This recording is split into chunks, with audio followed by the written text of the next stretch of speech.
ఎర్రచందనం కాదు పుష్ప, ఈ కర్రపై కన్నెయ్యాలి. ఆ వివరాలేంటో చూద్దాం. పుష్ప ఫ్రాంచైజీ చిత్రాలతో సుకుమార్ టీం ఎర్రచందనం స్మగ్లర్ల కంటే ఎక్కువ ఆర్జించారని కథనాలు వస్తున్నాయి. దాదాపు 1600 కోట్ల వసూలు అందుకున్నారంటే ఈ సొమ్ములో వాటాలు అందుకున్న అల్లు అర్జున్, సుకుమార్, మైత్రి మూవీ మేకర్స్ ప్రతిదీ అధికారికంగా గౌరవప్రదమైన అర్జనగా పరిగణించాలి. ఎర్రచందనం స్మగ్లింగ్ కథల్ని దర్శకుడు సుకుమార్ పక్తు కమర్షియల్ సినిమాగా మార్చి అర్జించడం నిజంగా కళా ప్రక్రియను కమర్షియలైజ్ చేసి అతడి సత్తాను ఆవిష్కరించింది. భారతదేశంలోని అత్యుత్తమ కమర్షియల్ దర్శకుల జాబితాలో అతడి పేరును నిలబెట్టాయి పుష్ప, పుష్ప 2. పుష్ప అంటే ఒక బ్రాండ్ అని సుకుమార్ బన్ని నిరూపించారు. ఎర్రచందనం వ్యాపారం దేశ విదేశాల్లో ఎంత పెద్ద స్థాయిలో ఉందో సుకుమార్ బృందం అధ్యయనం తెరపై చూసిన వారికి విస్తుగొలిపింది. విదేశాల్లో చిత్తూరు ఫారెస్ట్ ఎర్రచందనంకి ఇంత డిమాండ్ ఉంటుందని, పెద్ద మనుషులు సిండికేట్ గా మారి విదేశాలకు ఎర్రచందనం తరలిస్తారని ఇంతకు ముందు వార్తల్లో చదివి మాత్రమే తెలుసుకున్నాం. కానీ పెద్ద తెరపై సుకుమార్ లైవ్ గా చూపించి ప్రేక్షకులను విస్మయంలో ముంచెత్తారు. ప్రస్తుతం సుకుమార్ పరిచయం చేసిన ఎర్రచందనం ఖరీదును మించి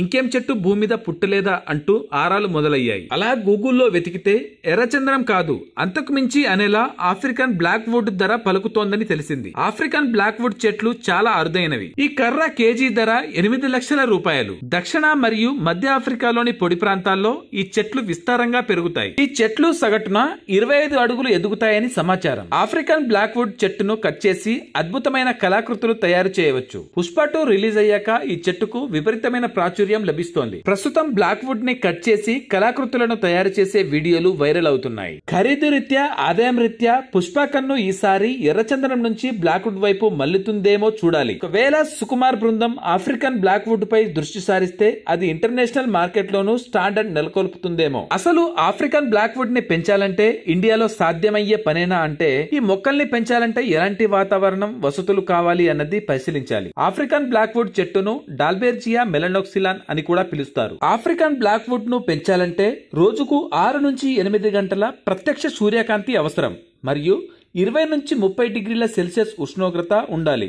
మితమైన తేమ, పొడి పరిస్థితులకు అనుకూలంగా ఉండాలి. 6 నుంచి 7 pH తో బాగా ఎండిపోయే ఇసుక లేదా లోమి నేల అయ్యుండాలి. నీరు పరిమితంగా సరిపోతుంది. నీరు త్రాగుటకు లేక మధ్య నెల దాదాపు పూర్తిగా ఎండిపోయేలా చేస్తుంది. 10-10-10 N/P/K నిష్పత్తిలో సమతుల్య ఎరువులు వాడాలి. తక్కువ సారవంత నెలలు సరిపోతాయి. మంచి డ్రైనేజీతో కొంచెం పెద్ద కుండలో ప్రతి 2-3 సంవత్సరాలకు ఒకసారి రిపోర్ట్ చేయాలి. ఆఫ్రికన్ బ్లాక్ వుడ్ పాక్షిక ఉష్ణమండల లోతట్టు ప్రాంతాలలో పరిస్థితులలో పెరుగుతుంది. ఈ చెట్లను ఆకురాల్చే అడవులలో, తీర ప్రాంత బుష్లాండ్ లో, చెట్లతో కూడిన గడ్డి భూములలో చూడవచ్చు.